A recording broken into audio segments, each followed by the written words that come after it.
Hello everyone, Albert here and welcome back to the Railway News. It's October, which means it's the season for rubbish, Halloween decorations and this orange light. What's that? Orange and black? What could that mean? Halloween? No, Grand Central. That's right, this East Coast Main Line based, non-government funded train operating company has some news for us. Keyword, some. I haven't talked about Grand Central on this channel before, apart from that bit in the Avanti West Coast Super Voyager video, and I've never ridden on any of their trains either. So how about some history? Sorry, we'll have to do without the orange light until it recharges. Anyway, the name Grand Central dates back to the 1990s during privatisation. Though it was in 2001 where the Grand Central Railway Company said that they want some inner-city 125s, but still this route was not as we know it today. In 2003 they revealed their plans to go from Newcastle to Bolton via Manchester, Victoria. This was just a proposal and of course it never happened. It's 2005 and the services we know today are finally suggested, those being Sunderland to London King's Cross and Bradford Interchange to London King's Cross. Cut to 2007 and the HSTs are ready to start going from King's Cross to Sunderland. However, it's taking much longer than expected to get them refurbished and ready for these services, so it's delayed all the way until December of 2007. However, this is still a reduced timetable as many of the units are yet to be delivered. This is only one return journey to York and to Sunderland each day.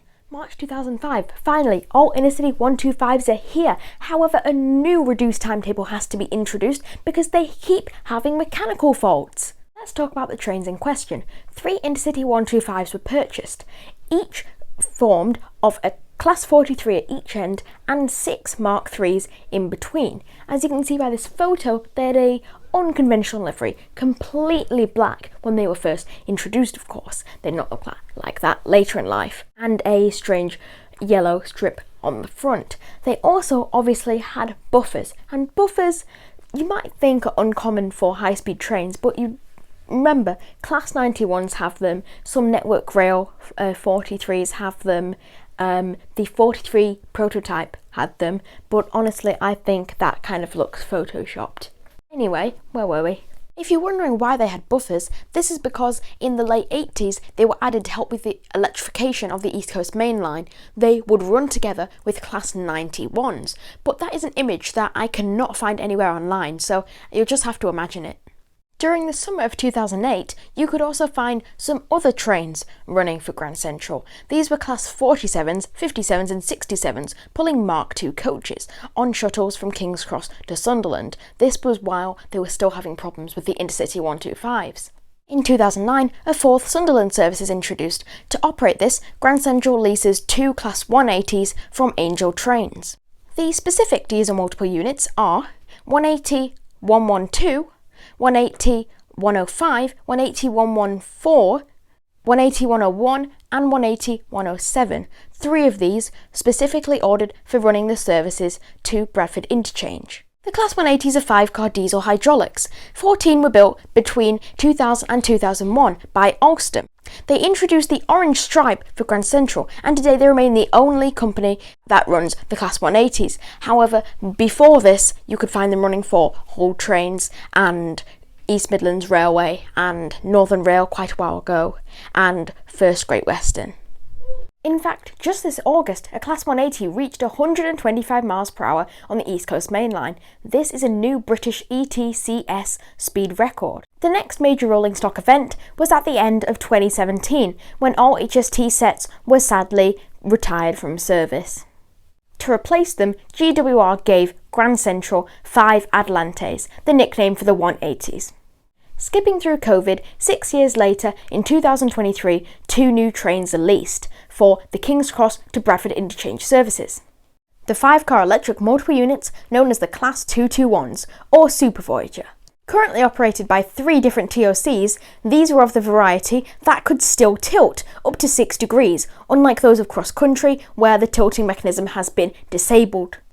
Now about the Super Voyager's livery. 221142 and 221143 have the same livery, I believe. And as they got the trains from Avanti West Coast, remember they tilt, they have the same coaches, which I would say is a bit lazy, and they have that red roof that the Virgin trains had. Still. But the cab car has been completely repainted. It has that classic Grand Central black with the orange stripe, however further back there is a big logo advertising the Grand Central app and other words that kind of mess up the elegance of the original livery. I just don't think it transitioned well from that black and that orange stripe to that logo and then the blank carriages. But it doesn't matter, it's not the worst livery a Super Voyager is going to be in. How often is it that you see a company lease trains that are older than the ones they already have? Anyway, the new trains that I promised at the beginning of this video. Though sadly there is not much information revealed to the public about them yet, we do know they will have 20% more seating than the Class 180s. But they don't actually know how many carriages they're going to be, so I feel like that fact isn't solidified either.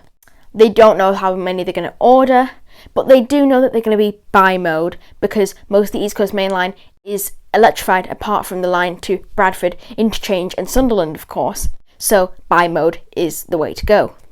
As well as being eco-friendly, they'll apparently be state-of-the-art, though I'm not going to be surprised if they just end up being something else from Hitachi beginning with 8. They might be introducing new services? It's likely. Maybe Grand Central's name will actually make sense in the near future. Though we still don't have a date of when these new trains are going to come. And with that, I want to thank you for watching. Stay tuned for more railway news and I'll see you in the next one. Goodbye!